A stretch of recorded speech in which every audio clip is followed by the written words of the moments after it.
Hey guys, it's ExandShadow, and welcome back to Let's Play Banjo-Tooie. In the last part, we basically finished up the Dinosaur Family side quest and started up another Dinosaur Family side quest with Terry, the dinosaur gender-neutral parent who decided to beat us up and then ask us to save his kids because, he never learned manners, I guess. I don't know. But anyway, basically what we're going to be doing at the present moment is ignoring that side quest for the time being. Don't get me wrong, you can get it done whenever, but I just want to get something else done first because, you know, it's a mission that I tend to forget exists in Terrydactyland, and it's one of the missions that you can get done right before going on to the Terry's Family side quest. So, you know, I just felt like getting that done right away just so I could more naturally or more organically, I guess? I don't know, more organically move on to that family side quest. Anyway, this is the inside of the mountain. We've only really seen glimpses of it before this point. The thing in the middle is what we want to spend most of our attention on at the moment, but getting up there is a little bit difficult just normally. So what you need to do is you need to get over to this flying pad right here and fly over to the middle. I think you might be able to MacGyver your way over there with some other method, I don't know, but you can make it easier to go back and forth for yourself because of that button right there. So just land right there, press the button to raise up a bridge, which will happen right about now. There we go. And then that makes walking back and forth a little bit more easy for everyone. Then you take these springy step shoes and we can finally get up to this mission right here. Hey, well that's weird. Didn't we already fight the boss for this chapter? Well, that's odd. Usually there's only one of those, so that's kind of weird. And normally there's some snarky dialogue right about now, so I don't know. Ah, crap. Well, that just wasn't fair, man, you know? Oh, we're having a Magic School Bus episode. That's what's happening. Yep, Terrydactyland has a minigame too, so we're just gonna... I just want to get that done right now because, you know, minigames are fun. Basically, this is just same exact minigame that we've been playing the entire game. Only instead of shooting balloons or going through hoops, we're fighting ulcers. Now, I might be having my, I might be getting my medical knowledge mixed up here, but aren't ulcers just sort of holes in the stomach? I don't actually think that they're sentient life forms that pop out of the lining of the... Ew, you know, this is disgusting. You know, we're killing... Ugh. Just... Ugh. Yeah, I'm not a fan of being eaten myself, so you know... quite a lot of games like using this inside of the body aesthetic, because, you know, Banjo-Tooie has this, this is like the second time we've been inside a giant thing's stomach, and I know there's an entire level in Mario and Luigi Partners in Time where we're inside a giant Yoshi's, like they have an entire dungeon based off of this, idea, and I know that these aren't the only examples of this trope in gaming, so yeah, I don't know why developers have such a fetish for people's insides, but it's gross, man. Cut that shit out. Anyway, this is one of the easier minigames in the game because you could pretty much just hold down the Z button, keep on turning around in circles, and you could probably win just by doing that, you know, by spinning round and round and round. You know, I choose to focus on blues and blues and greens, just because, you know, it's more accurate that way, but I have beaten that minigame just by spinning around in circles, holding down the Z button, and, you know, you can beat the minigame that way, so yeah, if you want to not try, you can not try, you know, that's nice, I guess.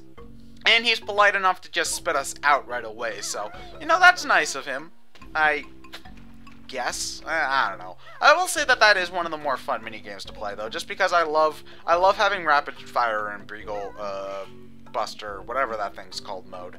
You know, it's just one of the more fun things to do, is just to spin around and around and around and kill everything in sight. But anyway, this is the thing I was talking about right now. Inside the mountain is where I usually go for my first Terry's children egg. Basically, I do that because I tend to forget. About that locked door there. And if you go for this one last, you're going to need to open up that door in order to get the egg to the child. But I'll explain why that is once we get to the last egg that we're going for. But damn it! Oh. I landed in water. That would help me survive this several-story fall. Yeah, that makes sense. It's not like the impact on the water wouldn't just be as severe as landing on concrete or anything. Game logic. Sweet, sweet, terrible game logic. Anyway, you're going to want to take Kazooie up here and use the hatching ability in order to hatch this egg. All you have to do is stand on it and press the B button. Kazooie's butt will instantly hatch the thing, even though that sort of stuff usually takes, like, months or at least weeks. And you know, I don't think reptile eggs really need hatching, and how the hell is he going to fly up to his nest when there's a net in front of it? Ugh, I'm thinking again. I really need to stop with that whole thinking thing, you know? It just keeps on getting in the way. I should just accept things for the way that they are in their nonsensical fashions, and, you know, just roll with it a little bit more. But there are 4 eggs in total that we need to find. The first egg is inside the mountain, so that's why I tend to go for that one first. You know, I usually go for the you know, the Choposaurus minigame after I beat Terry, just so that I can get that inside the mountain egg pretty quickly. You know, I like to do things to get rid of backtracking as much as possible, and you know, that's just one way that I do it. You know, by doing missions close to each other, and I'm not going to fall off this bridge again. Thank you very much. So yeah, we're back in this is the route to the Stomping Plains, which I mentioned earlier. It's a pretty decently long path, and you are going to have to come back here more than once. But don't worry too much about that, because there is actually a warp pad in the Stomping Plains. So you can just warp from there. This is the only time you're ever going to have to see this room. And also, I do love that they're giving ice eggs a purpose there, you know, by putting out the fire. Even though I think that the fire would just melt the ice eggs, and I don't think that much water would be able to put out the fire, but you know what, whatever. I'm not going to start questioning RPG logic now. But yeah, see, as I mentioned right here, this is the Stomping Plains. And okay, you know, you can pull that trick on me once, game, but you know, fool me once, shame on me. Fool me twice, shame on you. You know, you're not fooling me this time, game. There's no actual boss here. Basically, there's just a gigantic sentient dinosaur leg that's going to keep on trying to stomp us, as you could probably see by these random footprints. I don't know why there's just one random dinosaur leg hanging around here, but there is. However, we can cheese our ways past it by using one of the only instances of necessary Wonder Wing in the entire game. Yeah, you're gonna need Wonder Wing in order to get past this area with Banjo and Kazooie.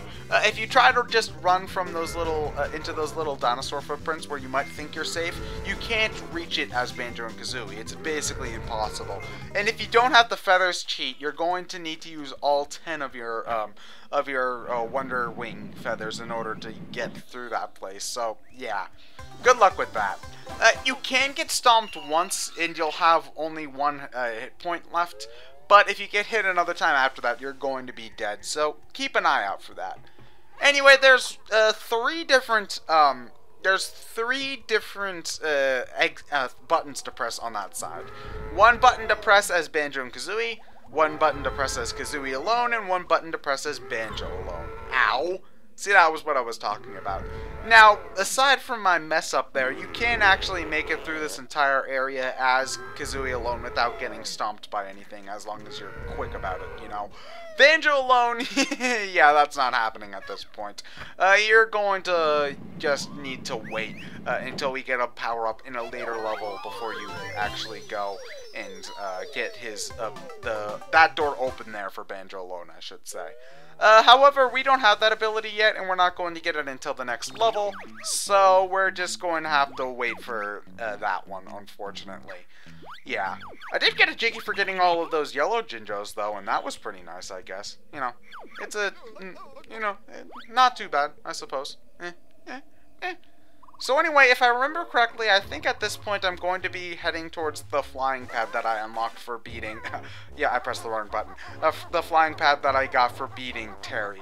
You won't be able to get quite a few things in Terrydactyland until you unlock that flying pad. And, you know, it just makes things a little bit easier once you have that thing flying, the ability to fly about. So, that's another reason why I recommend getting Terry done first. Well, not first, but soon sooner rather than later, you know, easy access for flying around and stuff. However, if you're going to want to take care of those, if you're going to want to take care of the eggs, you will actually need to use Kazooie alone instead of Banjo and Kazooie, because Kazooie alone is the only way that you can hatch stuff. Thankfully, however, Kazooie Cologne, wow. You know, I think I might actually wear that, but that just shows how much of a fanboy I am. Kazooie alone can use these flying pads, and the flying as Kazooie alone basically works the same way as flying as Banjo alone, although I do think you get a little bit more height when you use a red feather, so you know, that's nice. Anyway, as Kazooie alone, you're gonna first want to get that Jinjo egg there, or not Jinjo egg. Jinjo, just Jinjo. You're going to want to get that Jinjo there. You can get that as Banjo and Kazooie, but you're really only going to need to use this You're only going to really need to use this Kazooie. You're only going to need to really use this flight pad as Kazooie alone, so that's why I just recommend using it right now and getting all the stuff that you need to get with it done as soon as possible. So, yeah, after you get that Jinjo egg, you can get... I said it again. After you get that Jinjo, you're going to want to come back to the flying pad. You can get it without touching down, but it's tricky, and I don't really recommend it. Well, you know, I could recommend it just to make things simpler, but, you know, you can get it without, touching down, and it might make things a little bit simpler. Anyway, you might think that I'd be going for the egg right about now, but no, actually, I'm going to be doing some sequence breaking. Late in the game, you are going to be getting the Dippy Jiggy, and this is Dippy's pool right about here. The game expects you to wait until you fill up Dippy's pool and then swim in there to pick up that Cheeto page. However, if you do as I do, you can take a Clockwork Kazooie egg and fire it at the ceiling, dropping the Clockwork Kazooie egg into the path of that Cheeto page, saving yourself from a meaningless trip back to Terrydactyland at the very end of the game. You can get all 10 Jiggies in Terrydactyland before even setting foot into Cloud Cuckoo Land. So I recommend taking care of that now, because doing otherwise just means you have to come all the way back to an earlier level just to get a Cheeto page, and you know, that's just way too much backtracking for my taste. So sequence break as much as possible and just get that shit done ASAP. But yeah, that's Dippy. You can't really do anything about his mission right now, because, you know, in order to get the water into the pool, we are going to have to wait for the last level in the game, Cloud Cuckoo Land. So, you know, just ignore him for now. You'll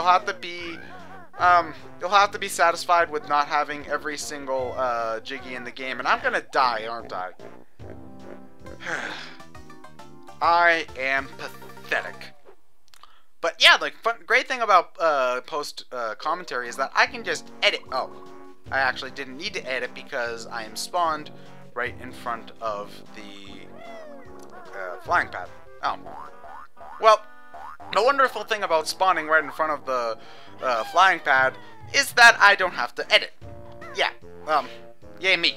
Go Ted. Whoop-de-doo. So yeah, now we're finally going to go after that egg that's been eluding us for oh so long. This is the last thing you need to fly for in the level though, so you don't have to worry too much about anything else though, at the very least. So yeah, that's the egg there. We've seen it this entire level, and now we can finally do something about it. Although, actually thinking... No, you do need to fly. We don't have the ability to jump up there as normal Kazooie, even if we did use the speedy shoes in order to walk on water and get up top here to begin with. So yeah, that's the second of 4 dinosaur eggs, if I remember correctly. So, sweet, we're halfway done. Yeah, the dinosaur eggs mission is one of the longer ones, but that's mostly just due to backtracking as opposed to, you know, actual... like, doing stuff-itude. Stuff-itude. New word, created by me. Do not steal. Yeah. You know, I do hate that when you jump, when you, like, accidentally hit a ledge and then you get knocked down to the bottom. That's a little bit annoying. But, you know, it's not that big of a deal, so I learned to deal with it. Oh, come on! I can't jump up from there. Damn it. Now I'm gonna have to go for those springy shoes in order to get Banjo back. You know, that's a little bit annoying. But, you know, it does mean that I can go super high, like... Whee! Yeah, maybe they should have just made it a little bit easier for Kazooie to reach that. But, you know, that's just my opinion, you know, whatever that's worth these days. Anywho, next time on Banjo-Tooie, we're going to be finishing up Terry's Eggs mission and finally leaving Terrydactyland. I'm ExandShadow, and I'll see you guys later.